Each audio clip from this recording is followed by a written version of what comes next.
Hello and welcome to Question Time from Channels TV's global headquarters, Lagos. I'm Benga Ashiru. It's been a rather charged political space with 2019 elections getting closer. But what's actually sending shockwave is the federal government's introduction of the Executive Order 6. This executive order empowers the federal government to probe suspicious assets connected with corruption and other relevant offenses. The section in the Executive Order 6, which places a travel ban on some high-profile Nigerians, has come under severe criticism as they argued it impedes on their freedom of movement and an ill-fated political setup for the opposition. As the Nigerian government's war against corruption takes a new dimension, is this in national interest or just politically motivated? We had a chat with Nigeria's Minister of Justice and the Attorney General of the Federation, Abubakar Malami. Join us in this exclusive interview. When it comes to dispensation of justice, I think there are a lot of variables you have to factor to mind as to the components of the administration of justice. It's not an issue that is exclusive within the context of conviction. It is all encompassing and covers a greater and wider field.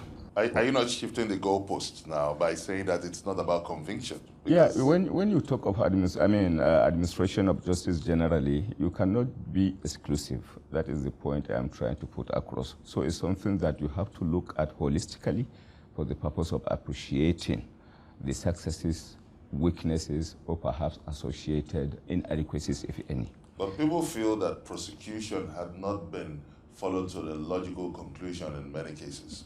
Well, that could perhaps be a perception, but that is not the case. So that is why I think it is important for you to appreciate a kind of a holistic application and operation of the administration of justice.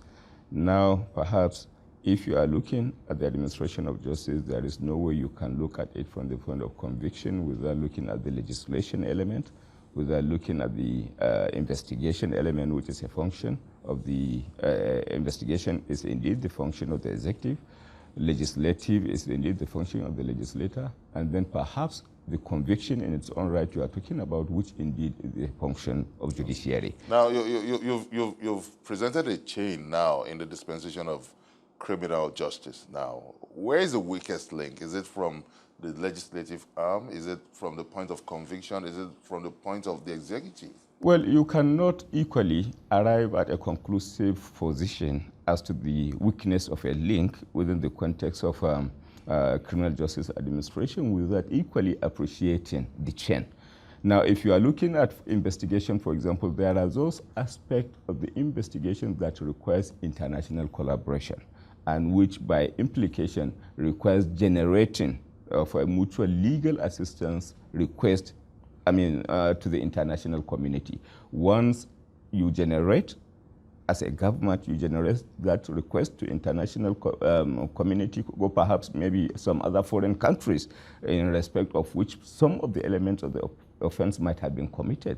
You are helpless, you have to allow them to take their course, and naturally, investigation is never a one-day affair. Perhaps could it be said that because we've not lived up to the expected standard from the international communities, we've not been able to get the needed support? Considering the case of the Egmont group now, Nigeria being threatened to be to place a suspension, but thank God that recently that suspension was lifted. Isn't that an indication that criminal administration in Nigeria is not living up to international standard? It's not. Let me give you a kind of an example of an incident that happened as early as last week, as last week. As at last week, there was international request, mutual legal assistance request from U.S. relating to Abacha case. This is a case that has been on for around 20 years or so. So within the context of the fact that investigation is still ongoing, on the part of America as it relates to the case of Abacha, I think it is unfair on the fact of, to look at it exclusively from the point of Nigeria and jump to conclusion that the weakest link as far as the Nigerian state is concerned arises from the fact that we are not of undoing. So investigation. You talked about the Abacha Fund, the process in trying to recover the funds from Abacha loot. And your presentation suggests that the West are probably frustrating the moves to repatriate some of these funds. But in all the reports we've heard, the West have never said no, but they've given a condition which the Nigerian government is yet to meet. Well, I think our position is that not that the West is not cooperative, but we are saying the bottlenecks, bureaucratic and legal bottlenecks associated with expeditious recovery are cumbersome, and then they are not helping matters as far as expeditious repatriation of funds are concerned.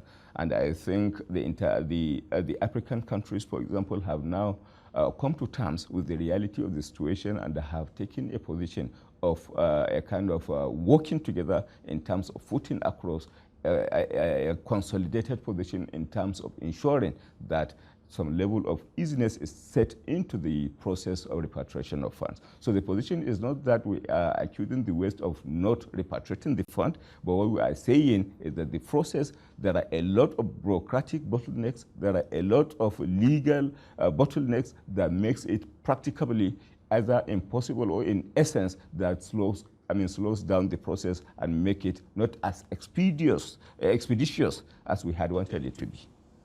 Now, this takes us to the need to do some home cleansing, some internal cleansing now. We've seen people close to the government in power that have been indicted by the same government in power, have been sacked, but there have been no criminal prosecution against them. Well, you see, when you talk of prosecution, you have to appreciate the fact that prosecution and indeed the end result of conviction where one eventually has to happen is a process. So the question fundamentally that I think should come to mind is whether that process is initiated and is on. So when you are talking of investigation, in respect of a case that have a foreign element, that have foreign component, the need naturally arises that in the course of investigation, you do not only investigate locally, but those foreign elements must as well be investigated.